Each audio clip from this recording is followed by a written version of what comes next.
So I'm very excited to do our very first missions talk show, or missions the talk show, depending on how you want to say it. And I'm even more excited to invite our very special guests to join us this morning, our missions team from Peru. If you would all stand and come up and take a seat, I am sure our church family would love to hear from you.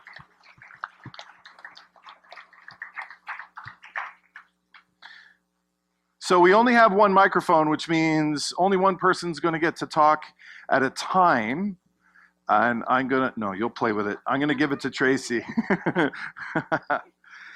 All right, and I haven't had time to talk. Daryl, I will tell you when to switch the slides, and I'll get you to go to the first one right now.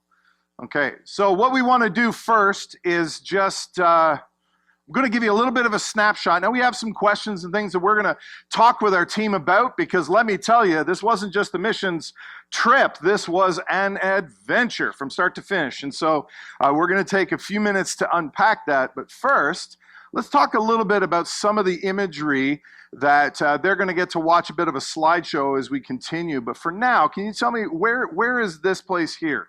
This street that we're looking at? Tracy, you have the microphone, so I'll pick on you. Okay. So this is in Huánuco. That was the city that we stayed in for the most part. That was like our home base, and we stayed with a host family, and each day that we went out, we would take a bus trip up to the remote villages where we were taking the Bibles and whatnot. So this is pretty much what it looks like. It is very narrow streets and very busy with all the cars and stuff like that. They drive a little crazy, but I didn't see any accidents, so we were kind of amazed by that. We're like, wow, this is kind of crazy. And then what's really interesting is that it's all kind of walled up with everyone has barriers and barbed wires and stuff like that, but as soon as you open up the gate, it's like a complex is behind there. Like there's a whole couple of houses and courtyards and stuff like that, and it's very peaceful. So it was just kind of an interesting street view versus reality of life view, and so that was Huánuco. Very, very cool. Very cool. All right, Daryl, let's go to the next slide here. I'm going to if you could pass the microphone down to Rosemary for this one. Rosemary, can you tell me a little bit about who this is? Well, this is Marquez and Sarah and their children, and they were our host family. And Shelley and Al, who we went with, have been very close friends with them for years and have met up with them many times. And we were celebrating Marquez's 53rd birthday, and they do parties. They love cake. They love celebrating. But it was also a very powerful time because the family had lost a very, very precious son a few years ago, Jonathan, and in a tragic accident. And their grief and their sorrow really mingled through the whole time. Yet their faith was so abundant, and it was uplifting, and there was tears, there was laughter, there was joy, but it was just absolutely incredible how they shared their pain, but also their faithfulness in God. Yeah, so it was beautiful. So they were amazing. They took great care of us. That's good. I'm going to show you one more pic with them. This is our team with Marquez and, sorry, I missed her name. Oh, Sarah. Sarah? Yeah. Sarah. Okay. So they're all smiles and tired. Can you see it? Yeah, I can see it too. It's good. All right, this picture here, I have no idea. So who is it? Nathan's up in the background. Oh, you're both back up there in the background. Why don't one of the younger folks talk to this you want to? All right. Honestly, we're standing right in front of an outhouse. This was the women's bathroom. We had to come down this ladder. And the outhouse was an outhouse with a hole in the ground. There was no toilet, so you had to have good aim. So, yeah, in this picture, Tracy was coming down to the bathroom. And I think I was guarding the door for Rosemary at the time. Yes. So I had no idea what this picture was. Okay, don't get ahead of me. I'll tell you when to switch. Go back for a sec. So this is one of the things. So there's actually in the slideshow, you won't know when you see it, but Tracy gave us a bit of a slideshow presentation when she first got home, and this popped up a couple of times and describing the outhouse. So you and I know what an outhouse is. Well, it wasn't even that, right? Most people, we say outhouse in the back of out by the hunting shed, and we cringe. We're like, oh, okay, if I have to, right? Well, this was even, it was just a hole, right? And so, yeah, living the life, And right? actually, at the top of the stairs there, where you see the building, that was the kitchen. I don't know if it was a community kitchen, but there were many women in there cooking with large pots, and they had a Yes. fire going. And then you see a man there right behind Tracy. He's throwing just extra water or food or something, and all the stray dogs would come and eat all the food. Yep. So, And in fact, there is a picture from inside the kitchen a little later. There's as I said, the slideshow that's going to play. You'll get to see one of those images, but very cool. All right, Daryl, next. Okay, so this room, there's actually 2 slides. So this is the first. I wanted to let you know how people were eating and sitting. Daryl, get you go to the next one so you can see a better there. It's a bit more of a panned out. This is what this room was like. What's going on here? Who'd like to speak to this one? There we go. So this is where we ate our meal, and what you actually don't see in this picture is the 100 guinea pigs behind us Yes. that they actually eat there. So this is where we ate our dinner. I think we had some type of French fry and chicken, I believe is what it was. It was chicken? I hope it was chicken. It was chicken. And they also served us some tea, but yeah, it's I don't know if is there a photo of like the other half of it? You'll see the lady with like her big pot and she cooks, and it was super. There is in the slideshow. Yeah. I just wanted to keep this a little shorter Yeah, just yeah. for this part so we get to the questions sooner. Yeah, is all. but this is where we had our first meal. It was interesting to say the least. Yes? But yeah, First meal? First meal. Which meal was it when you had the guinea pig? I didn't. Second. You had it? Second? Sweet. Just checking. Just check. Has anybody else had guinea pig before? No? Anybody willing to try it? We made some for you this. No, I'm just kidding. We did not. Okay. So yeah, all right. Let's see what the next slide is. Oh, so dinner is coming, and is there one more? I think there's one more with the guinea pigs. Just so you can see. Yes. Wait, Rosemary's like, I am not eating this thing. It's not gonna happen. Yes. They're way too cute. Yeah. We don't like eating cute things unless, yeah. Literally just ran around your feet while you were eating. Right? That's That's crazy. great. That's so good. Of course. Rihanna named them. That's Philip. amazing. All right, let's go to the next slide. Okay. How about Nathan? How about you tell us what are we looking at here?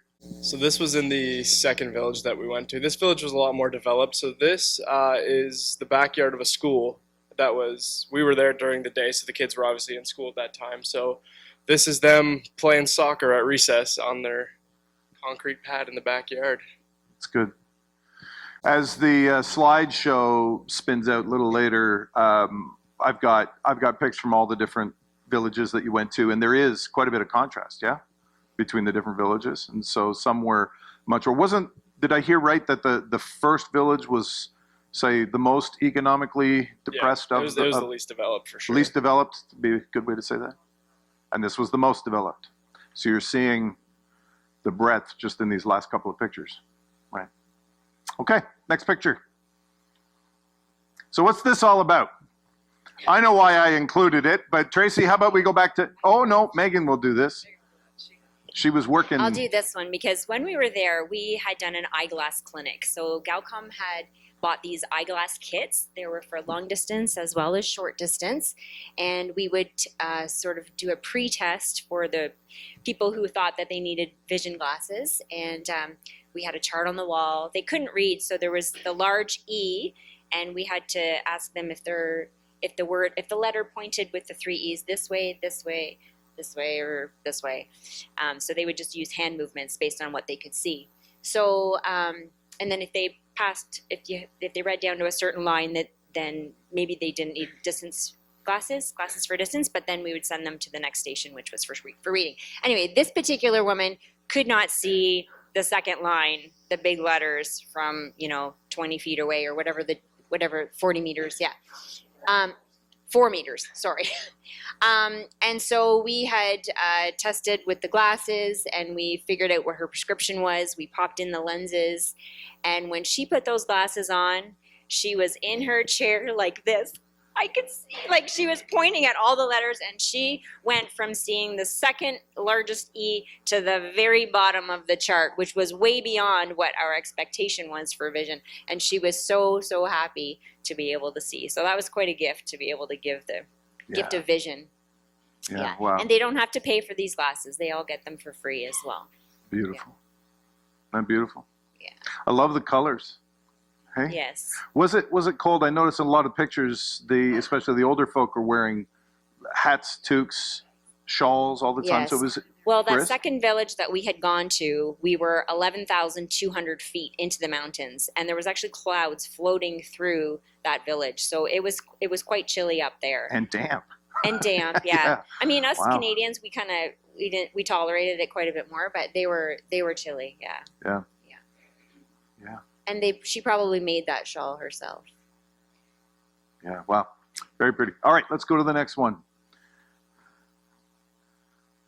All right, Tracy, how about you take this one? What are we looking at here? Okay, so this was like after we would do the eyeglass clinic, and then we would have the service where we would hand out the Bibles. The village people always made a meal for us, and so they would take us. This was our second village. This was the outside of their church, and so we went in there. That is the second one, right? Yeah. So that was where we had the guinea pig, and so we had the meal there and enjoyed some time with them. You can see there's quite a few additional people. So we had our team, we had our host family, but we would also pick up a couple of people from Huanaco that came up with us. One of the gentlemen, which one? So the one, he's in a blue shirt at the front there. He spoke Quechua. Anyway, so he was because our host family spoke Spanish, right? Most of the people in Peru speak Spanish, but the Quechuan people don't actually all even speak Spanish. They speak Quechuan. So he joined us to come as an interpreter. So we would speak English, then there'd be Spanish, and then there'd be Quechuan to make sure that everyone was understanding. Most of the time it was in Spanish, but when we needed someone to, we were helping people that couldn't speak Spanish, so we would have to get them to come and help us, and he would speak Quechuan. The guy at the very end, kind of popping up behind there, I believe that he worked 25 years to interpret the Bible from into Quechuan. So this was really a labor of love for him. He's a pastor, and he spent the last 25 years working on translating the Bible. Yeah, and it was his voice that was on the radio. So they'd even recognize the voice, I think. Yeah, so that's really cool. He translated it, and then he read all of the whole Old Testament, and so this was really a labor of love for him. So it was neat to have him join, and for him to be able to see the fruits of his labor to share. Yeah. Yeah, that's really cool. So they're speaking English to their host, who then speaks Spanish to the next translator, who then speaks to the people, right? So you're going through three people to get to the fourth. Has anybody here ever played telephone? Yeah. Okay. So this is like telephone 2.0. Crazy. So that's amazing. Beautiful pick. Okay. What do you have next? Okay. So this is a closer pick of the interpreter. He's the one in the light blue shirt. Is that correct? Yeah. Speaking to the people. It's the bus driver on the right. Next to him is the interpreter to the people. Yeah. And then a little old lady. It was just such a beautiful. It's his Oh, mom. and that was his he mom. brought mom with him. No, we stopped to see good. Mom. Oh, I see. Okay. We stopped That's good. for a visit. Yeah. That's wonderful. Okay, next picture. Okay, we have more. This is, you can keep going down. Rihanna looks like she wants to talk to Ryan. Wants to I tell think us. this is the third village we went to. The eyeglass clinic we did for majority of that day, I'd say, probably 2-3 hours. We were missing a few of us due to an illness that some of us got. Yeah, it was very beautiful. I remember specifically this day, there was a 14-year-old boy, and kind of same story that Megan shared with that lady. He could not see anything, and when he got his prescription, his face just lit up, and he's like walking around just like, it was amazing that we were just able to do that, and very rewarding. And it reminded me about the things we take for granted. It's so easy for us to go to the doctors and get a prescription, but for them, Right. they can't do that. So that was Wow. my favorite part of this day. Life-giving. Yeah. Yeah, beautiful. All right, next slide. Oh, here I wanted everybody to have a chance to see what they were actually doing in action. Rihanna here has a helper. Yep. There's a slide in the slideshow of him by himself with a stick doing the pointing, standing Yeah. underneath the sign, pointing straight up. It's really, really cute. But Yeah. He was mocking me in this picture, but then he That's ended up being fantastic. a helper, and it was super cute. And just seeing how like he thrived off of being included was so fun. and you can see the eye chart that they're using, so you Yeah. can see the different how they. Yeah, How so the we'd have E's go. one of us pointing to the chart, one of us trying to get the prescription right, and then one of us could communicate to usually Nathan what the prescription was so he could pop the lenses in. Yeah, that's good. Okay, next picture. Okay, Tracy, I want you to take the microphone, please. So this was one of the sweetest moments of the trip. And as Rosemary mentioned, our host family, they had suffered a loss in that their son had passed away a couple of years ago. On the second day that we were there, a couple of us went with the host family down to the cemetery. And although I didn't know their son, I just, as having the mama's heart, I was like, I just want to go and stand with them, because you could feel their grief was still very real and present with them. So we went down to the cemetery, and we just had this moment with them, and it was just very beautiful. They're very expressive, and it was perfectly okay for them to express their sorrow. And just we stood there and we just held them, and it was a very beautiful moment. Later on in the week, this was near the end of the week, she was sharing her heart and how she just really enjoyed having us with them, and was really blessed by having Nathan there, because it kind of reminded her of their son, because he would have been about Nathan's age. So Nathan gave her, got up and gave her a great big hug, and she just wouldn't let go. Like Nathan's a great hugger. He gives very, very warm, beautiful hugs, and he held her, and you could see that she was just really moved. You can see in the picture that she was just really moved. And I know as a mama, I would have been like just holding on and thinking of my child in that moment if that had been me. And it was just a beautiful moment of ministry. And I know it might not seem like much to you, Nathan, but I think that would have been a part of her healing journey, like just being able to hold her and to give her that opportunity to pour out some of her love towards the son that she was still missing very much. And it just touched all of us as well. And anyway, it was a beautiful thing to share. This is one of those things that I think for those that haven't been or at least not yet been on a missions trip, it's not just about the agenda for the trip. It's not just about going, in this case, to put eyeglasses on people and to bring the Galcom radios and audio Bibles to them. This is a part of the Lord's plan, touching the lives of the people that are there. This is transformational. This is the kingdom of God, right here in that image. Right? And Nathan does give incredible hugs. I just want to add a He'll little be bit. at the door on the way out as you're leaving. In this particular picture, we had gone out and bought Zara some flowers to thank her for her hospitality all week. And we had Nathan present them to her. And another part of that reminded her of her son Jonathan was that he would always bring her things, like flowers, to cheer her up and thank her for things. And so it just really, really touched her heart. It's beautiful. And all of ours. Well, to be fair, the reason I wanted to include this as part of the story and have Tracy tell it is when she got home and sat us all down to look at pictures, she told me this story and I started bawling. And I was like, can't take it. Beautiful. Thank you. Let's move on to that last picture. This I just wanted to include. This was when they were finally ready to get. Is this beginning or end? This is end of journey? This was the end. This was the day that God blessed us with, because our flight from Monaco was canceled, which meant they only fly out once a day, which meant all of our connecting flights were also canceled. So God blessed us with another day in Monaco, and we were able to change the schedule just a little bit, which left us about a 10-hour layover in Lima. And it was such a beautiful day, and we were able to go into the city of Lima, tour the city. There was so much beauty in the buildings that were so old, and the architecture was amazing. And so this was our day that we had. Yeah, It was a beautiful. blessing for sure. Beautiful.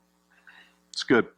All right, if you click on the next slide will be the second slideshow, then that will just play in the background.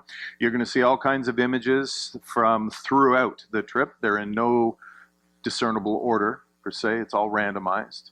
And I just invite you to watch and listen. So in Acts 1 and 8, Jesus said, "You will receive power when the Holy Spirit comes on you, and you will be my witnesses in Jerusalem, in Judea, and Samaria, and to the ends of the earth." You know, from where we are way up here, it's almost like going to the ends of the earth. Not only did you travel down to South America, to Peru, but then traveled to a city and then traveled up into the mountains, way far away from the rest of you.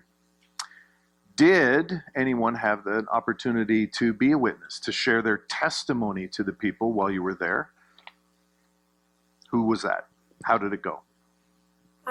Yeah. Yeah, there That's was good. two of us, Tracy and I were able to, and of course it was like the translation English into Spanish into Quechuan.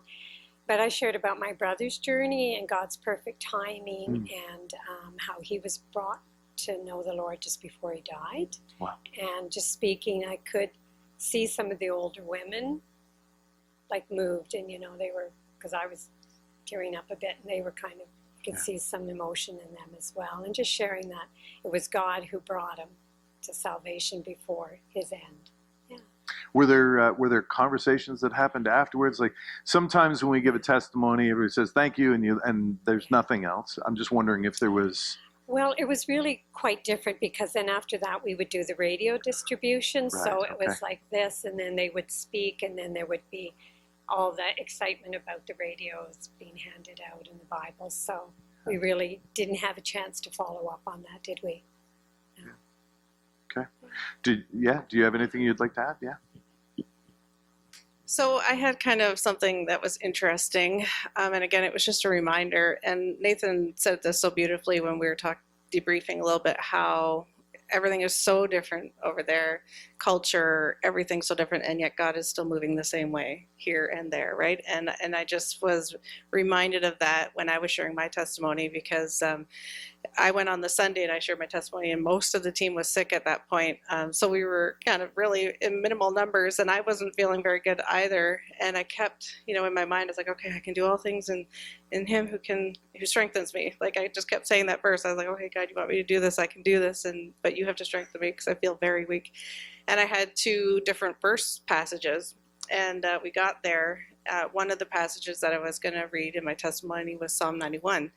And then, but before, like right at the beginning of the service, one of their people got up and read Psalm 91. And it was just a reminder. I was like, oh, God, you've gone before me. And, and I didn't even need to read that second passage because it had already happened. And I knew that God was already at work and God was already there. Even though it was so far for me, it wasn't far for him. And I was able to share. And it is a little strange. Like I say English and then, there's such a translation. And I was sharing about my hearing loss and just the experience of knowing God is still with me and that God, I can still hear God even in that. And I realized a lot of these people would be having the very same experiences, right? Like it wasn't unique to me. These people in this place would also be experiencing, I have the privilege of hearing aids, but they might not, right? And so it was a really beautiful thing just to see how God had already gone before me and how me sharing my story could impact them as well and just remind them that they're not alone. And I was like, God's so big.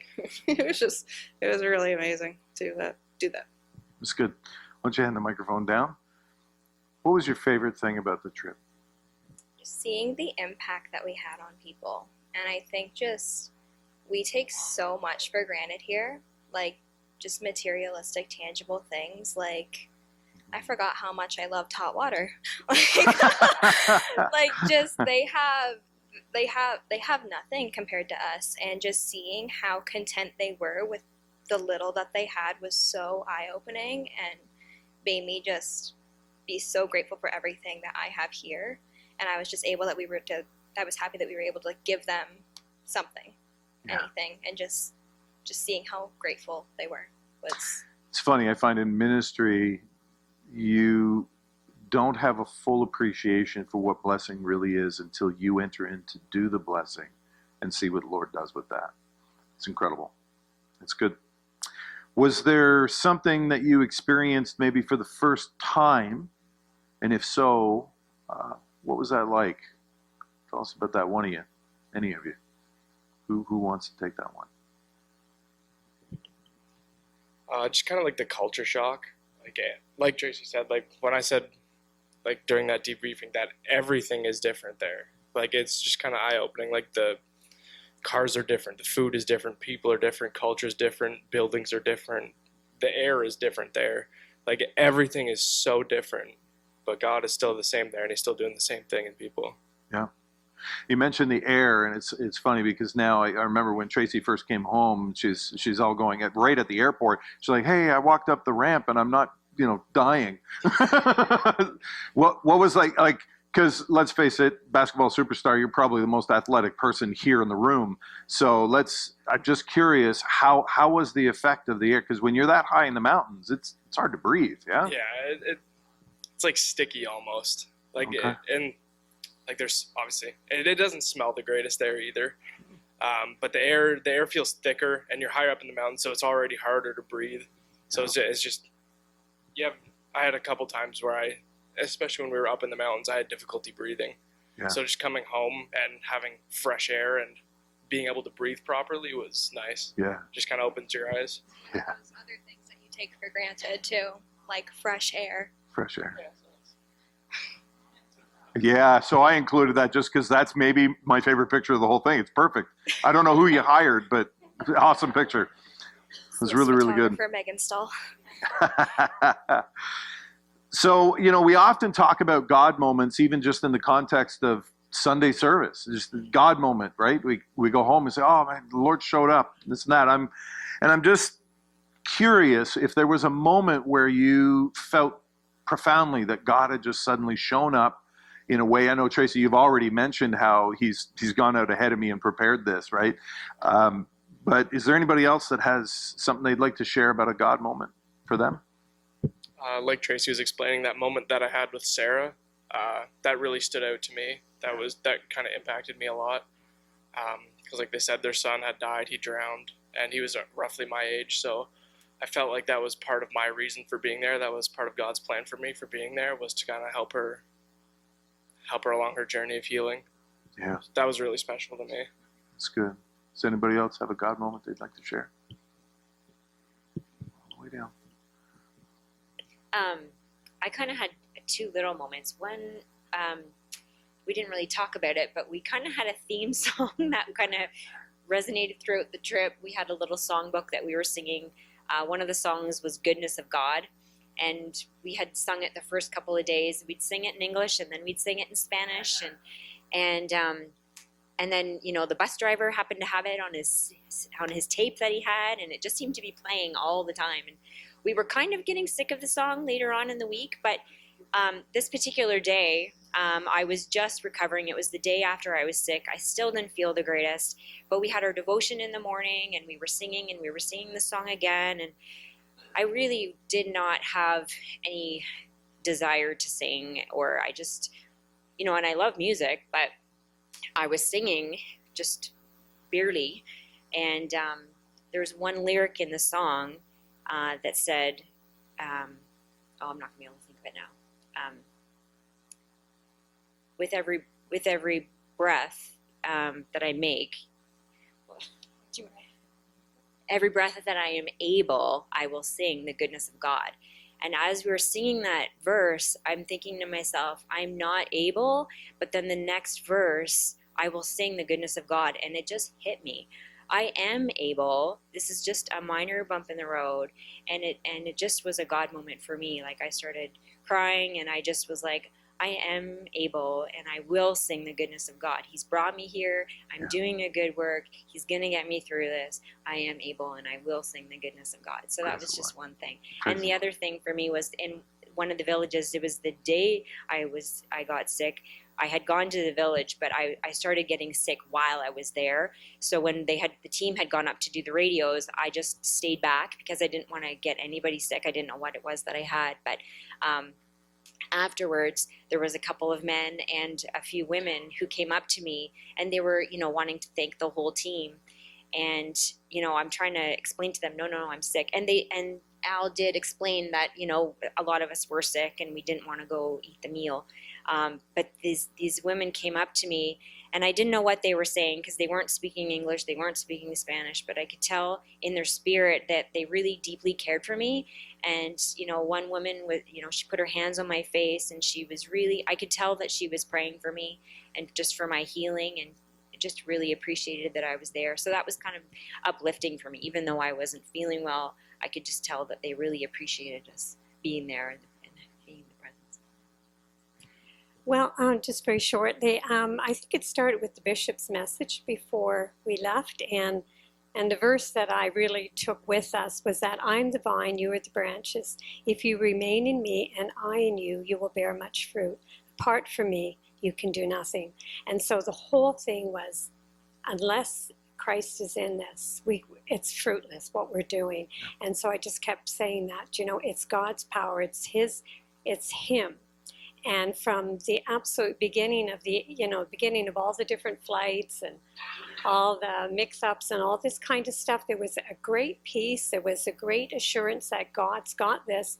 And really, at the very end, when we landed in Newark, we were walking by, thinking everything was going well, and we look over, thinking our luggage had been put through, and Tracy says, there's our luggage. So God knew that our luggage was still in Newark, and we were expecting it to go to Ottawa, so we ran and got it, and it was just that faithfulness of keeping us safe the whole way, and it was just beautiful knowing that, because we trust in Him and His faithfulness. Yeah, it's good.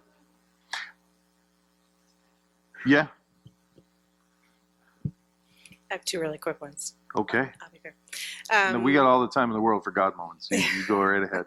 So, as many probably heard, there was our flight was canceled, and I think at that point we were all pretty ready to go home. So it was very distressing. Like, we were all pretty upset that it had been canceled, and we asked for prayer, and just so it was a whole thing. And I remember at one time, Rosemary, Megan, and I were just sitting on the stairs listening to worship music, and I had just had a pretty upset moment, just for a variety of reasons.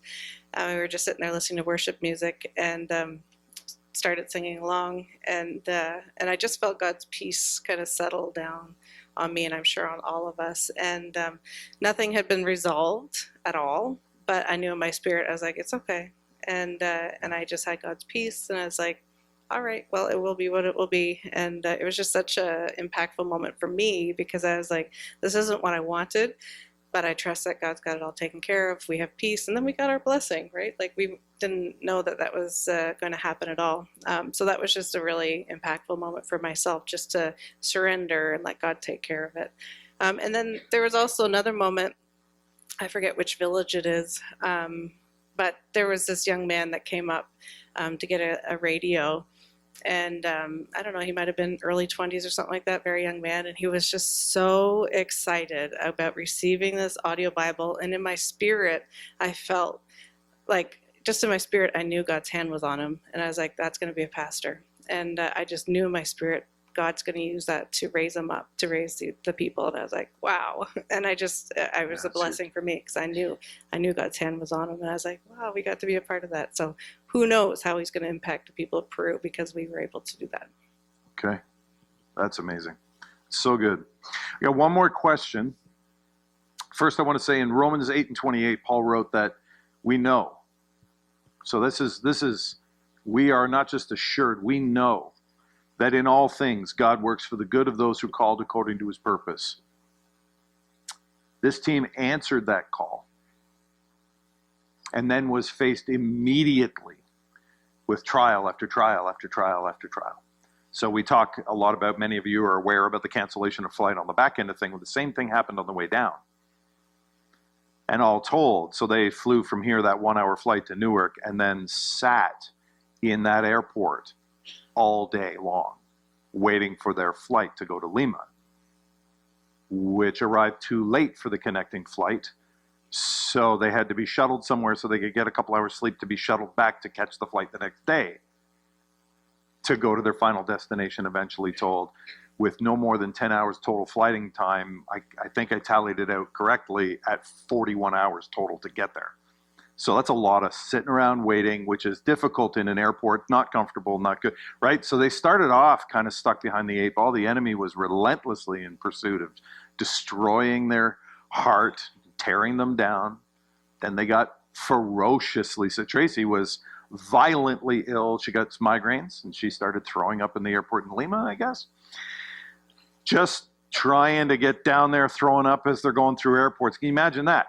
On top of the waiting, all that stuff. And then they arrive and they're, yay, let's get going ministry. And the majority of the team got wiped out with a ferocious sickness.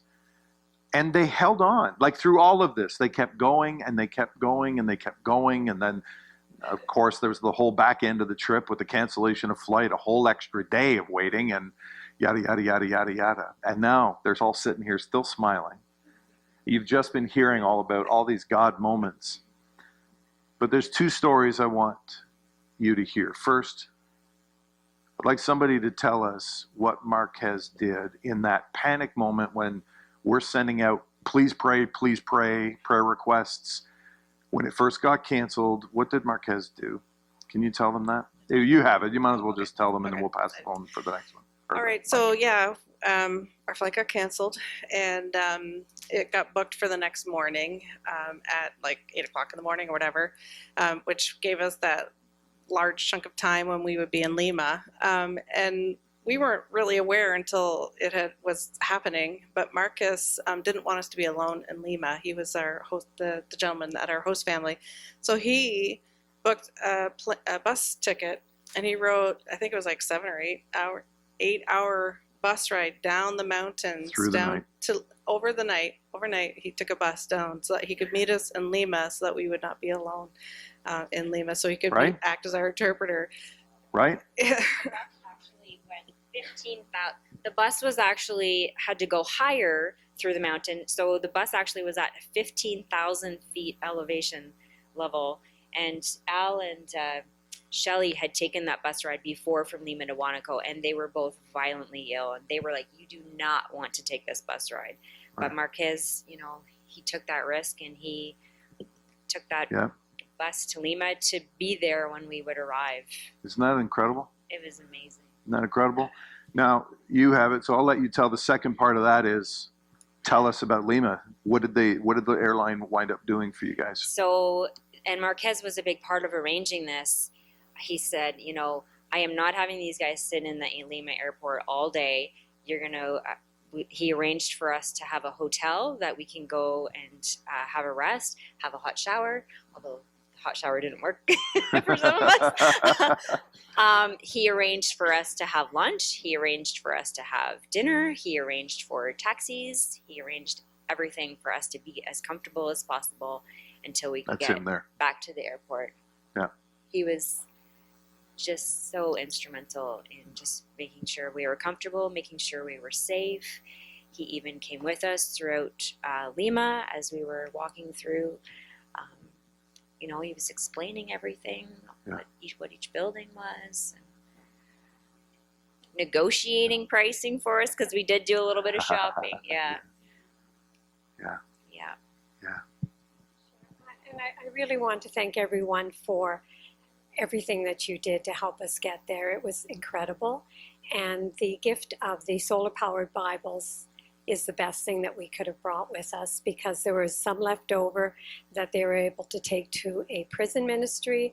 There was some that were left over that they're going to go with Felix to other different communities. And, watching people with glasses being able to hear the Bible, it was such a beautiful moment, and that's because of all you guys supporting us and your prayers. So we really, really appreciate it, because God is good. Thank you. Praise the Lord. Praise the Lord.